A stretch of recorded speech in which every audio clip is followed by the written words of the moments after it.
লাহে লাহে ইয়াতে কংগ্ৰেছ দল গঠিত হোৱাৰ অৱস্থানি চনত কংগ্ৰেছ দলৰ স্বাধীনতাৰ কথা প্ৰথম অৱস্থাত পূৰ্ণ স্বাধীনতাৰ কথা কোৱা নাছিল, কিন্তু ভাৰতীয় মানুহে অধিক শাসনৰ সুবিধা পাব লাগে, সংসদীয় গণতন্ত্ৰ ইয়াত শক্তিশালী হ'ব লাগে, এইবিলাক দাবী আবেদনৰ আধাৰে প্ৰথম অৱস্থাত পৰৱৰ্তী সময়ত আন্দোলনৰ আধাৰে কংগ্ৰেছ দলে গ্ৰহণ কৰিছিল। লাহে লাহে মহাত্মা গান্ধী ভাৰতবৰ্ষলৈ ঘূৰি আহি দক্ষিণ আফ্ৰিকাৰ পৰা, আৰু মহাত্মা গান্ধী অহাৰ পাছত কংগ্ৰেছ দলৰ যিটো গণচৰিত্ৰ মানুহক লৈ আন্দোলন কৰা, সমাৱেশ কৰা, এই গণচৰিত্ৰটো শক্তিশালী কৰে। কাৰণ মহাত্মা গান্ধী আছে এজন অসম অদ্বিতীয় গণনেতা, তেওঁ জনসাধাৰণক চুম্বকৰ দৰে আকৰ্ষণ কৰিব পাৰে। গতিকে মহাত্মা গান্ধী অহাৰ পিছত কংগ্ৰেছ দলৰ যি কৰ্মকাণ্ড ইয়াৰ গতিবিধি বৃদ্ধি পাবলৈ আৰম্ভ, মানুহ নতুন আন্দোলনত চামিল হ'ল। কিন্তু তেওঁলোকে কংগ্ৰেছে স্বাধীনতা আন্দোলনত যি পথ গ্ৰহণ কৰিছিল, এই পথক লৈ ভাৰতবৰ্ষৰ স্বাধীনতা আন্দোলনৰ বহুত যুৱক সন্তুষ্ট আছে। তেওঁলোকে বিচাৰিছিল যে ভাৰতবৰ্ষৰ স্বাধীনতা আন্দোলন আৰু জংগী আৰু তীব্ৰ হ'ব। গতিকে তেওঁলোকে যিসকল শিক্ষিত চাম, তেওঁলোকে পৃথিৱীৰ বিভিন্ন ঠাইত কি ঘটিছে তাৰ সন্ধান কৰিবলৈ আৰম্ভ কৰিছে। আৰু সেইখিনি সময়তে দেখা গৈছে যে আপোনাৰ ৰাছিয়া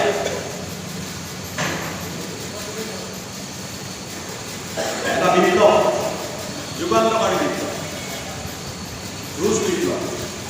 এই ৰুছ বিপ্লৱ আপোনাৰ 1915 চনত 7 নৱেম্বৰ এই আহি আছে, কেৱল অক্টোবৰ 7 নৱেম্বৰ আমি পালন কৰিব সকলোতে অক্টোবৰ বিপ্লৱ আছে।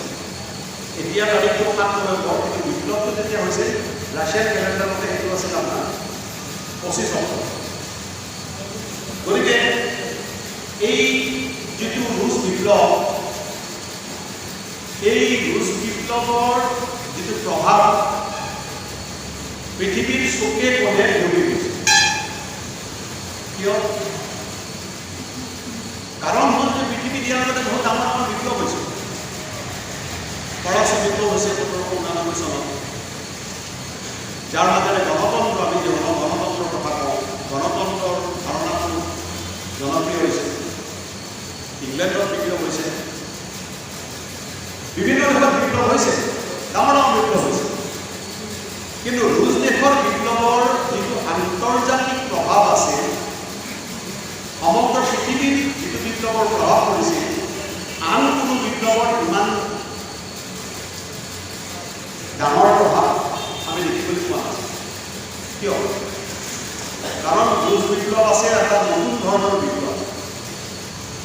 আগৰ বিপ্লৱবিলাকত কি হৈছিল? বিপ্লৱ মানে হ'ল এটা শ্ৰেণীৰ ঠাইত আন এটা শ্ৰেণীৰ শাসন প্ৰতিষ্ঠা। ফৰাচী বিপ্লৱে কি কৰিছিল? ফৰাচী বিপ্লৱে তাৰ সামন্তবাদী শ্ৰেণীৰ ঠাইত পুঁজিপতি শ্ৰেণীক শাসনলৈ আনিছে।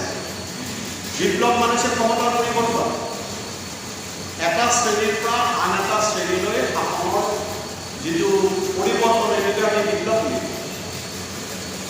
গতিকে আগৰ বিপ্লৱবিলাকতো শাসনৰ পৰিৱৰ্তন হৈছিল, কিন্তু আগৰ বিপ্লৱৰ লগত ৰুছ বিপ্লৱৰ পাৰ্থক্য হ'ল ৰুছ বিপ্লৱে প্ৰকৃত শ্ৰেণীক শাসক শ্ৰেণীলৈ ৰূপান্তৰিত কৰিছিল। আগৰবিলাকত কি হৈছিল? এটা শাসক শ্ৰেণীৰ ঠাইত, শোষক শ্ৰেণীৰ ঠাইত নতুন এটা শোষক শ্ৰেণী শাসন কৰিবলৈ আহিছিল। শোষক কিন্তু লৈ গৈছিল। ৰুছ বিপ্লৱে প্ৰথম বিপ্লৱ য'ত অশিক্ষিত মানুহে বিপ্লৱৰ নেতৃত্ব লৈছিল। যি মানুহে শিক্ষাৰ সুযোগ নাপায়, যি মানুহ সমাজত শিক্ষিত মানুহ বুলি পৰিচিত নহয়, ভদ্ৰ মানুহ বুলি পৰিচিত নহয়, তেনেকুৱা মানুহে ৰুছ বিপ্লৱৰ নেতৃত্ব দিছিল। শ্ৰমিকসকল, যাক আমি সৰ্বহাৰা বুলি কওঁ, এই শ্ৰমিকসকলে কৃষকসকলৰ লগত লগ লাগি পেলাই ৰোজ বিপ্লৱ সংঘটিত কৰিছিল। গতিকে প্ৰকৃত মানুহে, অশিক্ষিত মানুহে, গৰীব মানুহে শাসনভাৰ গ্ৰহণ কৰিব পাৰে। আমাৰ ইয়াতে শাসনভাৰ লোৱা মানুহবিলাক কোনবিলাক? হিমন্ত বিশ্ব শৰ্মা, নহয় জানো?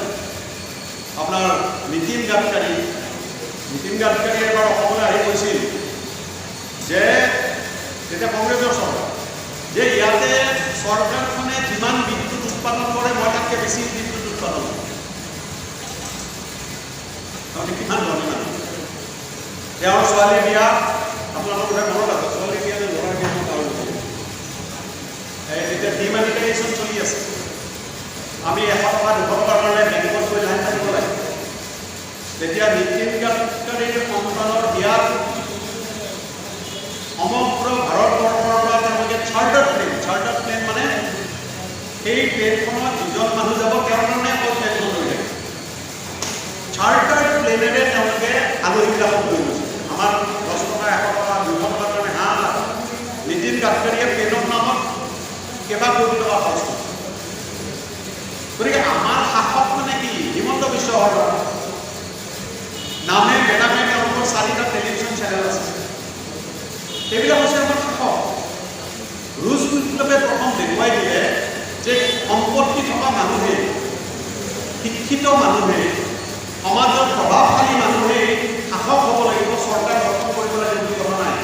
দুখীয়া মানুহে, শ্ৰমজীৱী মানুহে, গৰীব মানুহে চৰকাৰ গঠন কৰিব পাৰে, শাসনভাৰ ল'ব পাৰে।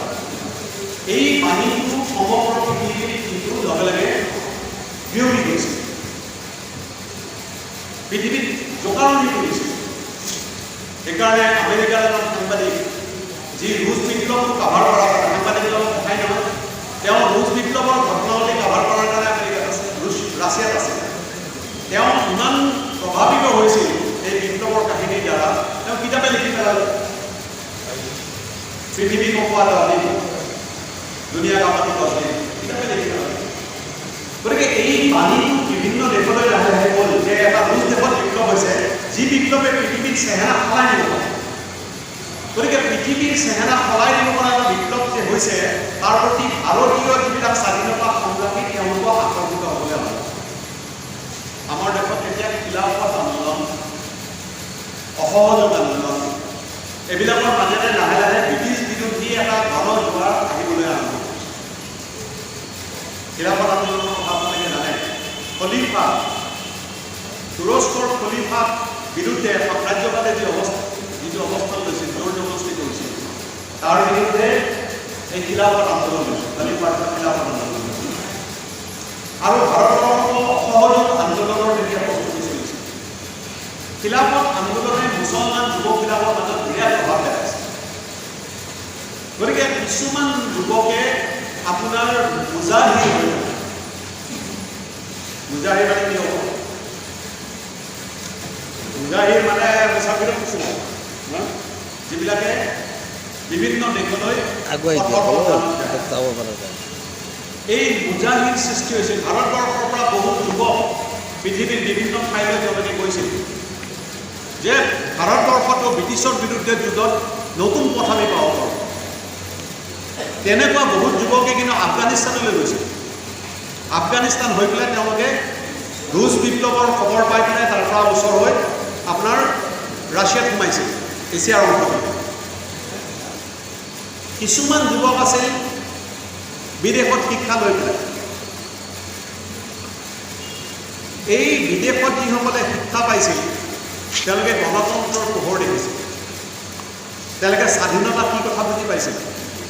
গতিকে এই শিক্ষিত যুৱকসকলেও দেখিছিল যে ভাৰতবৰ্ষত ব্ৰিটিছসকলে স্বাধীনতাটো আমাক দিয়া নাই, আমাক নিজৰ মতে শাসন কৰিব দিয়া নাই। তেওঁলোকৰ দেশত তেওঁলোকে গণতন্ত্ৰৰ কথা কয়, তেওঁলোকে সংসদীয় ব্যৱস্থাৰ কথা কয়, কিন্তু ভাৰতবৰ্ষত তেওঁলোকে ভাৰতীয় মানুহক তেওঁলোকে দাস কৰি ৰাখিছিল। গতিকে বিদেশলৈ যিবিলাক যুৱক গৈছিল তেওঁলোকৰ ভিতৰতো কিছুমান কমিউনিষ্টৰ সৃষ্টি হ'ব ধৰিলে। তেওঁলোকৰ কমিউনিষ্ট পাৰ্টিৰ প্ৰতি আকৰ্ষিত হ'ল। আৰু তেনেকুৱা বহুত যুৱক ভেনকুভাৰত আছিল, আপোনাৰ কানাডাত আছিল, আমেৰিকাত আছিল, জাৰ্মানীত আছিল। এই যুৱকবিলাকেও ৰাছিয়াত যেতিয়া বিপ্লৱ হ'ল, এই ৰাছিয়াৰ বিপ্লৱৰ প্ৰতি তেওঁলোকে আকৰ্ষিত হ'ল। এই ধৰণে যিবিলাক বিপ্লৱী গাদ্দাৰ পাৰ্টি, তেওঁলোকৰ আছিল কানাডাত এটা ডাঙৰ শিবিৰ আছিল, আমেৰিকাতো আছিল। গতিকে এই অংশৰ যুৱক যুৱতীসকল এটা ভাৰতবৰ্ষতো কমিউনিষ্ট পাৰ্টি গঠন কৰিব পৰা যায় নেকি, তাৰ তেওঁলোকে পথৰ সন্ধান কৰিব ধৰিলে।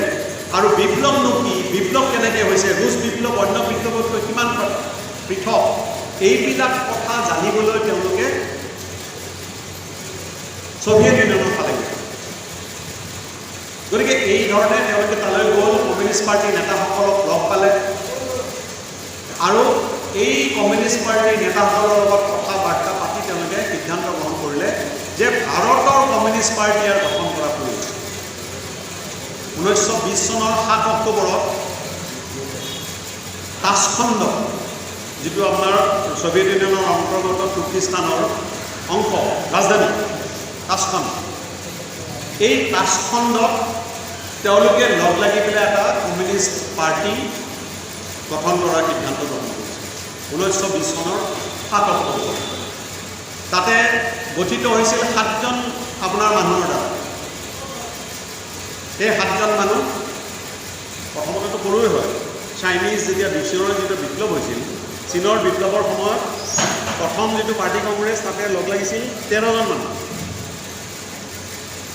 তেওঁলোকে তাতে চীনত আপোনাৰ চাংহাইত হৈছিল পাৰ্টি কংগ্ৰেছ।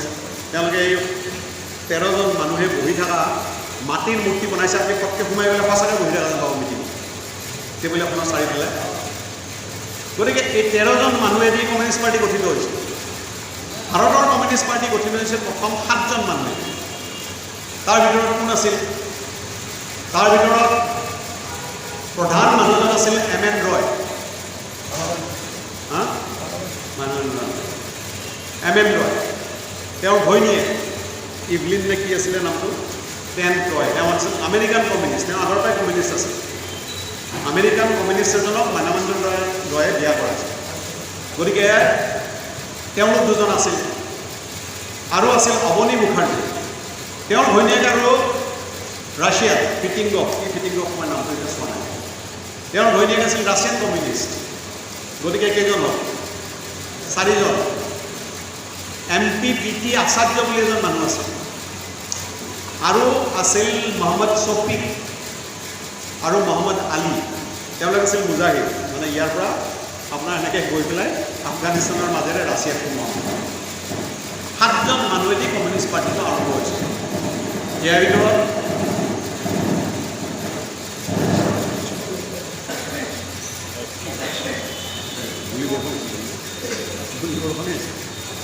গতিকে এই 7জনৰ ভিতৰত মহম্মদ শফিক, তেওঁক আপোনাৰ সম্পাদক নিৰ্বাচিত কৰা হৈছে। এই 7জন মানুহে মিলি কমিউনিষ্ট পাৰ্টি গঠন কৰিছিল। তাতে তেওঁলোকে সিদ্ধান্ত গ্ৰহণ কৰিছিল যে আমি আন্তৰ্জাতিক কমিউনিষ্ট আন্দোলনৰ অংশ হ'ম। পৃথিৱীজোৰা যে কমিউনিষ্ট আন্দোলন চলিছে, এই আন্দোলনৰ আমি অংশ হ'ম। তেওঁলোকে সিদ্ধান্ত গ্ৰহণ কৰিছিল যে শ্ৰমিক শ্ৰেণীৰ নেতৃত্বত বিপ্লৱৰ যিটো আহ্বান, এই আহ্বানত আমি মানি লওঁ। কিন্তু ভাৰতবৰ্ষত বিপ্লৱটো আমি কেনেকৈ কৰিম, সেই কথাবিলাক তেওঁলোকে সেইদিনাখন আলোচনা কৰা নাছিল। পৰৱৰ্তী সময়ত তেওঁলোকে এই কৌশল ঠিক কৰিলে, ভাৰতবৰ্ষত আমি কেনেকৈ কাম কাজবিলাক কৰিম। মানে কমিউনিষ্টসকল ইয়ালৈ আহিল আৰু লাহে লাহে ভাৰতবৰ্ষৰ বিভিন্ন ঠাইত কমিউনিষ্ট কিছুমান গ্ৰুপ সৃষ্টি হ'বলৈ আৰম্ভ কৰিলে। আপোনাৰ গ্ৰুপ সৃষ্টি হ'ল বেনাৰছত। বেনাৰছৰ তেতিয়া লিডাৰ আছিল শৌকত ওছমানী। মোদীৰ জেগা নহয় জানো এইটো? এতিয়া মোদীৰ জেগা বাৰাণসী।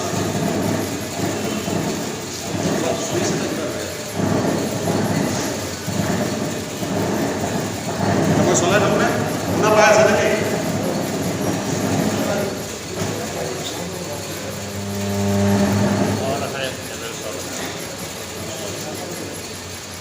বাৰাণসীত লিডাৰ আছিল শৌকত ওছমানী। তেওঁৰ নেতৃত্বত কমিউনিষ্ট গ্ৰুপ, তাৰমানে গোটেইবিলাক কমিউনিষ্টৰ এটা কেন্দ্ৰ নাছিল, সেইকাৰণে কমিউনিষ্ট গ্ৰুপ বুলি কোৱা হৈছে। শৌকত উছমানীৰ নেতৃত্বত এটা গ্ৰুপ হৈছিল বাৰাণসী, গোলাম হুছেইনৰ নেতৃত্বত হৈছিল এটা লাহোৰত, মুজাফৰ আহমদৰ নেতৃত্বত হৈছিল কলকাতাত।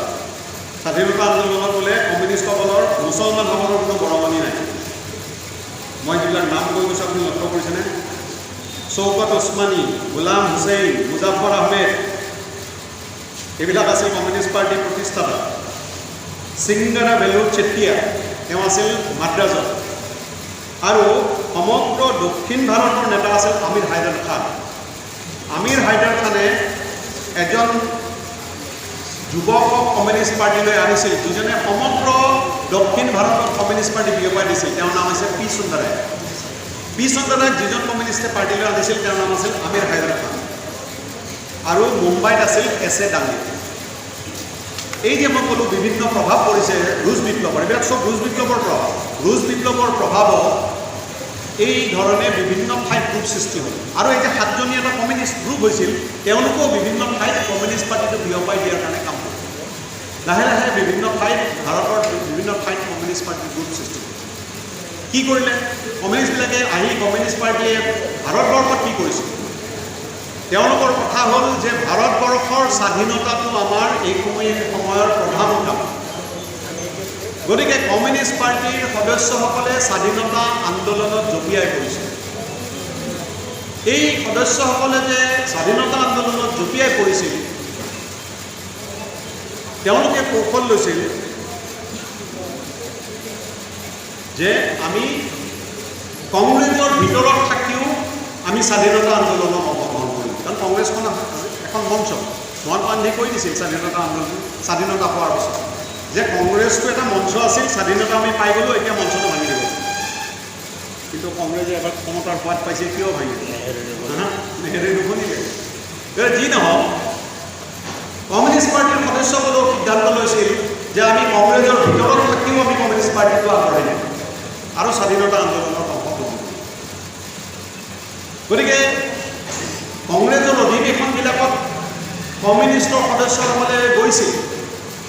যিসকলে ডেলিগেট হ'ব পাৰে ডেলিগেট হৈছিল, যিবিলাকে ডেলিগেট নাই হোৱা তেওঁলোকে কমিউনিষ্ট পাৰ্টিৰ লিফলেট, যাক মেনিফেষ্টো বুলি কোৱা হৈছিল, এই মেনিফেষ্টো ইস্তাহাৰ কংগ্ৰেছৰ অধিৱেশনত বিতৰণ কৰিছিল। 1921 চনতে আহমেদাবাদ অধিৱেশন। আহমেদাবাদ অধিৱেশনত কমিউনিষ্ট পাৰ্টিৰ M.N. ৰয় আৰু কোনোবা দুজনে মিলি পেলাই ইস্তাহাৰ দিছিল, বোধহয় আচাৰ্য। ইস্তাহাৰত তেওঁলোকে কৈছিল যে কংগ্ৰেছ অধিৱেশনৰ পৰা পূৰ্ণ স্বাধীনতাৰ দাবী উত্থাপন কৰিব লাগে। তেতিয়ালৈকে কংগ্ৰেছে স্বাধীনতাৰ দাবী উত্থাপন কৰা। তেওঁলোকে অপেন লেটাৰ, মানে মেনিফেষ্টো যিখন ইস্তাহাৰ যিখন দিছিল সেইখন মুকলি চিঠি হিচাপে দিছিল। তেওঁলোকে কৈছিল যে শ্ৰমিক কৃষকৰ দাবীবিলাক কংগ্ৰেছ দলৰ অধিৱেশনত বেছিকৈ আলোচনা হ'ব লাগে আৰু পূৰ্ণ স্বাধীনতাৰ দাবী কংগ্ৰেছ দলে উত্থাপন কৰিব লাগে। 21 চনতো তেওঁলোকে ইস্তাহাৰ দিছিল, 22 চনতো ইস্তাহাৰ দিছিল। 22 চনত এই তেওঁলোকৰ দ্বাৰা প্ৰভাৱিত হৈ কমিউনিষ্ট পাৰ্টিৰ ইস্তাহাৰৰ দ্বাৰা প্ৰভাৱিত হৈ দুজন ছাত্ৰই পূৰ্ণ স্বাধীনতাৰ প্ৰস্তাৱ উত্থাপন কৰিছিল। কংগ্ৰেছ দলৰ অধিৱেশনৰ সময়ত তেতিয়াৰ এটা নিয়ম আছিল, কংগ্ৰেছ দলৰ য'ত অধিৱেশন হয় সেই অধিৱেশন শেষ হোৱাৰ পাছত ছাত্ৰবিলাকৰ এটা অধিৱেশন হয়। ডক্টৰ ৰমেশ চন্দ্ৰ কলিতাৰ কিতাপখনত চাব, স্বাধীনতা আন্দোলনত অসমীয়া ছাত্ৰৰ ভূমিকা বুলি এখন কিতাপ আছে। সেই কিতাপখনত তেওঁ দিছে যে এনেকুৱা অধিৱেশনত অসমৰ পৰা ছাত্ৰ অংশগ্ৰহণ কৰিছে। যিখন 1922 চনৰ কংগ্ৰেছ অধিৱেশন গয়াত বোধহয় হৈছিল, সেই অধিৱেশনৰ পাছত আপোনাৰ ছাত্ৰ অধিৱেশন হ'ল। ছাত্ৰ অধিৱেশনত মৌলানা হজৰত মাহানী, তেওঁ 1923 চনত কমিউনিষ্ট পাৰ্টিৰ সদস্যপদ গ্ৰহণ কৰিছিল। তাৰমানে ইতিমধ্যে কমিউনিষ্ট পাৰ্টিৰ দ্বাৰা তেওঁ প্ৰভাৱিত হৈছিল। আৰু এজন হৈছে স্বামী কুমাৰানন্দ। স্বামী একজন হৈছে স্বামী, একজন হৈছে মৌলানা। এই দুইজনে তেওঁলোকে দাবী উত্থাপন কৰিলে কংগ্ৰেছৰ ছাত্ৰ অধিৱেশনত যে আমি প্ৰস্তাৱ গ্ৰহণ কৰিব লাগে ভাৰতবৰ্ষৰ পূৰ্ণ স্বাধীনতা দাবী কৰিব। তেওঁলোকৰ প্ৰস্তাৱে এটা সাংঘাতিক আন্দোলন সৃষ্টি কৰিছে। কিন্তু প্ৰস্তাৱটো তাতে গৃহীত নহ'ল। গৃহীত নোহোৱাৰ কাৰণ হ'ল মহাত্মা গান্ধীয়ে সেই প্ৰস্তাৱৰ তেতিয়া বিৰোধিতা কৰিছিল। মহাত্মা গান্ধীয়ে কৈছিল তেতিয়া যে এই প্ৰস্তাৱ গ্ৰহণ কৰাৰ কাৰণে উপযুক্ত সময় অহা নাই। যিয়ে নহওক, এইটো মহাত্মা গান্ধীৰ মত আছিল। মহাত্মা গান্ধীয়ে এই কংগ্ৰেছ অধিৱেশনৰ পৰৱৰ্তী সময়তো কমিউনিষ্টসকলে তেওঁলোকৰ কৰ্মকাণ্ড চলাই গৈছিল। গতিকে কমিউনিষ্টসকল আছিল স্বাধীনতা সংগ্ৰামৰ আপোচহীন যোদ্ধাৰ। তেওঁলোকে এইটো ক্ষেত্ৰত কোনো আপোচ কৰা নাছিল যে তেওঁলোক আছিল জংগী, আৰু আপোচহীন যুঁজাৰুৰ কাৰণে জংগীৰ কাৰণে ব্ৰিটিছ চৰকাৰে তেওঁলোকৰ ওপৰত বিৰাট চকু ৰাখিছিল। কাৰণ ব্ৰিটিছেতো দেখিলেই ৰাছিয়াত কেনেকৈ পুঁজিবাদক খতম কৰি পেলালে। গতিকে পুঁজিপতিসকলে ভালকৈ বুজিছিল যে কমিউনিষ্টবিলাক আহিলে কি হ'ব পাৰে। গতিকে ভাৰতবৰ্ষৰ ভিতৰতো যাতে কমিউনিষ্টবিলাকে প্ৰভাৱ সৃষ্টি কৰিব নোৱাৰে, তাৰ কাৰণে ব্ৰিটিছ চৰকাৰ বিৰাট সতৰ্ক আছে। সেইকাৰণে কমিউনিষ্টবিলাকে যে কাম কাজ আৰম্ভ কৰাৰ লগে লগেই তেওঁলোকৰ বিৰুদ্ধে তেওঁলোকে CID নিয়োগ কৰিলে। তেওঁলোকৰ যিটো CID কিতাপ মানে বহি, তাত লিখা আছে যে তেওঁলোক কিন্তু সন্দেহজনক বাংলাদেশী নহয়, আমাৰ ইয়াত সন্দেহজনক বাংলাদেশী বুলি কয়তো, সন্দেহজনক বলছেভিক মানে কমিউনিষ্ট পাৰ্টিৰ যে আপোনাৰ হেৰি আছিল, নাম আছিল, সোভিয়েট ৰাছিয়াত নাম আছিল তেওঁলোকৰ বলছেভিকসকলক সম্পৰ্কে সাৱধান থাকিব লাগে। তেওঁলোকৰ ওপৰত পুলিচে চকু ৰাখিব। আৰু তেওঁলোকে ষড়যন্ত্ৰ কৰি আছে। কি ষড়যন্ত্ৰ কৰি আছে? ব্ৰিটিছক ইয়াৰ পৰা খেদাৰ কাৰণে। ব্ৰিটিছক খেদাটো এটা ষড়যন্ত্ৰ তেওঁলোকৰ মতে। আমাৰ মতে ষড়যন্ত্ৰ নহয়, এইটো আমাৰ পবিত্ৰ কাম। কিন্তু ব্ৰিটিছ চৰকাৰে কৈছিল তেওঁলোকে ষড়যন্ত্ৰ কৰি আছে। গতিকে এই ষড়যন্ত্ৰ বাধা দিয়াৰ কাৰণে নানা ধৰণৰ গোচৰ কমিউনিষ্টসকলৰ ওপৰত জাপি দিছিল, যেনে পেছোৱাৰ ষড়যন্ত্ৰ গোচৰ। সেই কমিউনিষ্টসকলৰ এটা অংশ যেতিয়া পেছোৱাৰেদি সোমাইছিল, তেতিয়াই তেওঁলোকক গ্ৰেপ্তাৰ কৰি পেলাই প্ৰথম, তাৰপিছত আৰু বহুতক গ্ৰেপ্তাৰ কৰিছে। পেছোৱাৰ তেওঁলোকৰ বিৰুদ্ধে গোচৰ কি দিছিল, যেনে মহম্মদ আকবৰ, তেওঁৰ নাম আছিল মহম্মদ আকবৰ।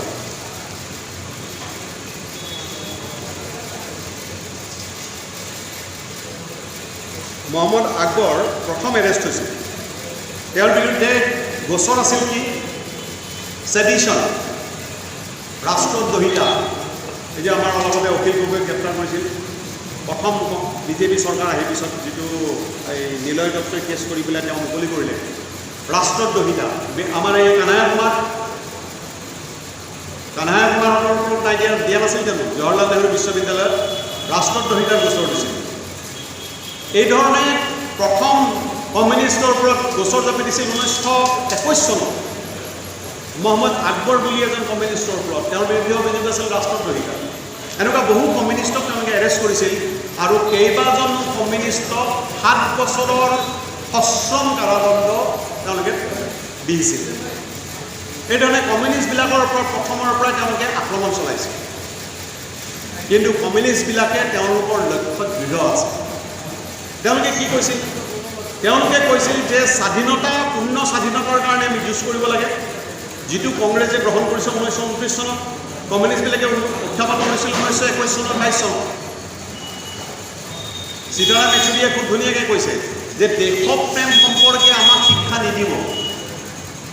2017 চনত যেতিয়া স্বাধীনতা আন্দোলনৰ 70সংখ্যক বাৰ্ষিকী দেশত পালন কৰা হৈছিল, তেতিয়া ৰাজ্যসভাৰ সদস্য, তেতিয়ালৈকে আছে ৰাজ্যসভাৰ সদস্য হ'ল সীতাৰাম য়েচুৰীয়ে পাৰ্লিয়ামেণ্টৰ ভিতৰত কৈছিল যে আমাক দেশপ্ৰেমৰ শিক্ষা দিয়া দৰকাৰ নাই। কিয়? আন্দামান নিকোবৰ দ্বীপপুঞ্জ, যি আন্দামান নিকোবৰ দ্বীপপুঞ্জত মানুহ বাস কৰিব পৰা অৱস্থা নাছিল, তালৈ স্বাধীনতা সংগ্ৰামীবিলাকক পঠাই দিছিল। আমাৰ গোপেন ৰায় CPMৰ বৰাক অসমত এজন প্ৰতিষ্ঠাতা, তেওঁ তাতে আছিল, তেওঁৰ নাম তাত লিখা আছে। এনেকুৱা যিবিলাক মানুহ তাতে বছৰৰ পাছত বছৰ আছিল, কোনো চিকিৎসাৰ ব্যৱস্থা নাছিল, মানুহ মৰিছিল।